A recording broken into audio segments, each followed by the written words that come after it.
International students look forward कर रहे हैं 2025 में यूके में स्टडी करने के लिए और माइंड में काफ़ी क्वेश्चंस आ रहे हैं कि किन चीज़ों का ध्यान रखना है, 2025 में क्या चेंजेस इंप्लीमेंट हो चुके हैं या होने जा रहे हैं, और आपको अपना प्रोफाइल कैसे रेडी रखना है, एडमिशन के लिए किन चीज़ों को कंसिडर करना है, चाहे वो लैंग्वेज कैसे रिलेटेड हो या आपका कैसे रिलेटेड कोई भी क्वेश्चन हो। तो आज की वीडियो में सारे क्वेश्चंस आंसर करने जा रही हूँ, इसको कृपया करके अंत तक देखिए। इसको ज़्यादा से ज़्यादा उन लोगों के साथ ज़रूर शेयर करना जो यूके में पढ़ना चाहते हैं, और ऐसे अपडेट्स के लिए मेरे चैनल को सब्सक्राइब कीजिए, इंस्टाग्राम पे मेरे को फॉलो ज़रूर कीजिए।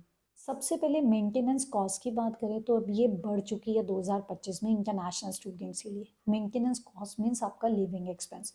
जब आप अप्लाई करते हो यूके में तो आपको 1 ईयर का लिविंग एक्सपेंस दिखाना पड़ता है। यहाँ पर 1 ईयर मीन्स 9 मंथ्स का।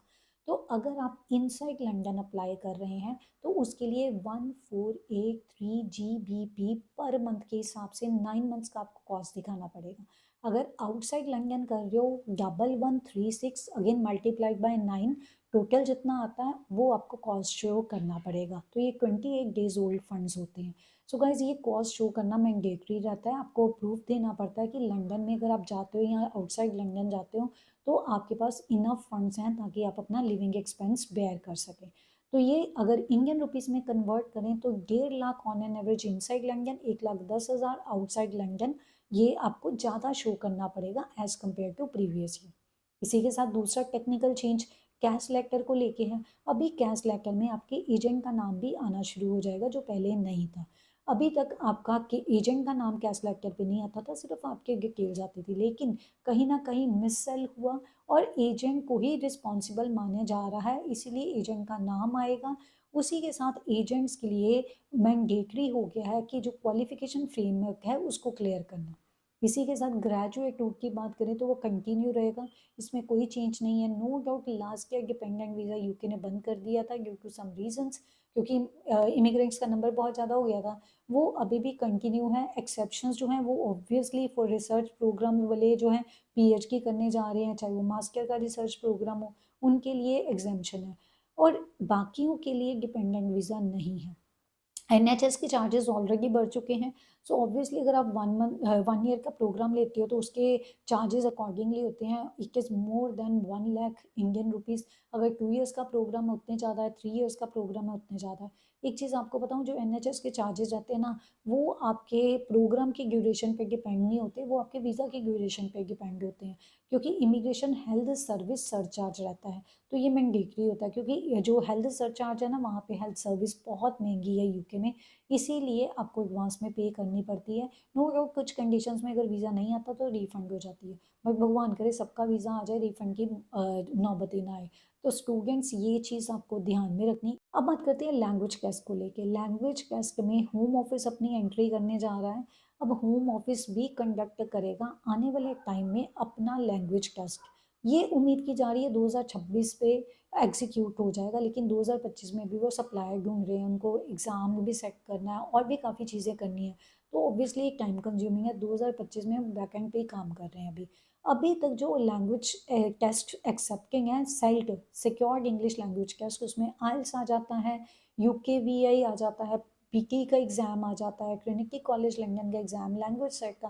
तो ये स्पेसिफिक कंपनीज हैं जिनके एग्जाम्स ही एक्सेप्टेड हैं, लेकिन आने वाले टाइम में आप होम ऑफिस की भी एंट्री इसमें देखोगे। यूके अपने वीज़ा प्रोसेस को डिजिटल करने जा रहा है, इसकी ऑलरेडी अनाउंसमेंट हो गई है, बहुत ज़्यादा इन्वेस्टमेंट हो गई है। इस साल होपफुली सारा प्रोसेस डिजिटल हो जाएगा।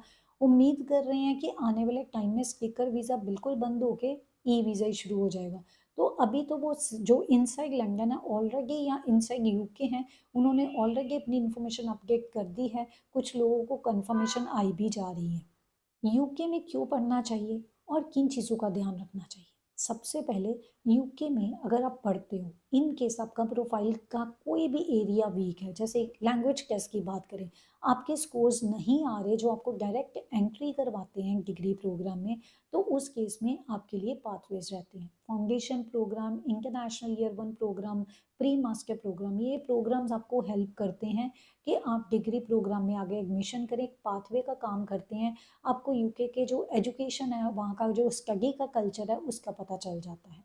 तो नो डाउट इसका एक्सपेंस तो रहता ही रहता है, लेकिन आपको एटलीस्ट आप यूके में जाके पढ़ते हो तो दूसरी बात है, यूके में जो ट्यूशन फ़ी है ना, वो आपको सारी वन गो में नहीं देनी होती, आप इंस्टॉलमेंट्स में देते हो। कैसे? कुछ अमाउंट आपको जो ट्यूशन फ़ी का रहता है प्री कैश, कैश लेकर लेने से पहले देना पड़ता है। दूसरा है कि आप जब वीज़ा आ जाता है कई यूनिवर्सिटीज़, तब आपसे बाकी अमाउंट माँगती हैं। और तीसरी इंस्टॉलमेंट हो जाती है कि जब आप यूके में अपना इनटेक शुरू करते हो, उसके पास आप अपना एडमिशन का जो ट्यूशन फ़ी का जो पेमेंट है वो करते हो। तो ये वेरी करता है यूनिवर्सिटी टू यूनिवर्सिटी। कुछ यूनिवर्सिटीज़ 2 इंस्टॉलमेंट में लेती हैं, कुछ 3 इंस्टॉलमेंट्स में ले लेती हैं। तो यूनिवर्सिटीज़ भी आपको बहुत ज़्यादा आपको मतलब एकदम से पेमेंट के लिए नहीं बोलती, तो ये भी आपके लिए फ़ायदा है। अब मास्टर डिग्री वाले जो लोग हैं ना, तो मैं सजेस्ट करती हूँ, अगर आपका बिज़नेस का डिग्री है, या आप एमबीए प्रोग्राम करने जा रहे हो, या आप डेटा साइंस जैसे प्रोग्राम करने जा रहे हो, डेटा एनालिस्ट प्रोग्राम करने जा रहे हो, बिज़नेस एनालिस्ट के प्रोग्राम करने जा रहे हो, तो आपने बीकॉम ऑलरेडी किया हुआ है, ज़रूर यूके को कंसिडर करना। अब इसका रीज़न क्या है, आप यूके में 1 ईयर का अपना डिग्री करते हो, उसके बाद 2 साल का आपको ग्रेजुएट रूट मिल जाता है। तो आप ग्रेजुएट रूट के द्वारा अपना वर्क कल्चर का वहाँ का एक्सपीरियंस ले सकते हो। उसके बाद आप कहीं पर भी अप्लाई कर सकते हैं, जहाँ पर आपका करियर ब्राइट हो। तो अगर करियर ओरिएंटेड हैं, definitely UK is the best option, क्योंकि कैलकुलेशन वाइज़ देखा जाए ना, कोई भी मास्टर डिग्री कर लें आप यूके में, तो आपको 1 ईयर की मास्टर डिग्री होती है। ये ऑस्ट्रेलिया या यूएस जैसा नहीं है कि वहाँ पे आपको 2-2 साल की मास्टर डिग्री करनी पड़े। ऑब्वियसली 1 ईयर का मास्टर डिग्री रहता है, मैं सारे जनरल प्रोफाइल्स की बात कर रही हूँ। 1 ईयर का मास्टर डिग्री रहता है, इट मीन्स आपका जो एक्सपेंस है, जो खर्चा है, जो ट्यूशन फ़ी है, वो भी 1 ईयर का रह गया, लिविंग एक्सपेंस भी 1 ईयर का रह गया। तो आपकी मास्टर डिग्री 50% डिस्काउंट पे हो जाती है। तो आप इसके बाद अपना करियर शुरू कर सकते हो, अपनी जॉब अच्छी, जो भी स्किल्स आपने सीखी हैं, स्किल्स पे फोकस करना, ये उन लोगों के लिए जो स्किल ओरिएंटेड हैं। और जो स्किल्स आपने लर्न की हैं, जो आपकी स्किल्स वहाँ पे पॉलिश हुई हैं, उसको यूज़ कीजिए, उसमें अपना करियर बनाइए। तो ऑब्वियसली रिटर्न ऑन इन्वेस्टमेंट बहुत ज़्यादा रहता है, लाखों में सैलरी हो जाती है। हाँ, पीआर ऑब्वियसली डिले रहता है, आपको पता है यूके में पीआर लेना इतना आसान नहीं है, तो उसके हम फेक प्रॉमिस भी नहीं करते। तो जो कंडीशंस हैं, जिस तरीके का सिस्टम है, वो आपको फॉलो तो करना ही पड़ता है। सो स्टूडेंट्स, अगर आप यूके में पढ़ना चाहते हैं 2025 में, ज़रूर कंसिडर कीजिए। कोई क्वेश्चन है, चाहे एडमिशन को लेके हो, या आप वीज़ा अप्लाई करने को लेके हो, आप अपना एडमिशन करवाना चाहते हैं, आप हमें कॉन्टैक्ट कर सकते हैं। तो ये तो रही मेरी आज की वीडियो। मेरा अगला वीडियो किसी और इम्पॉर्टेंट टॉपिक के ऊपर। तब तक के लिए stay informed and stay vigilant.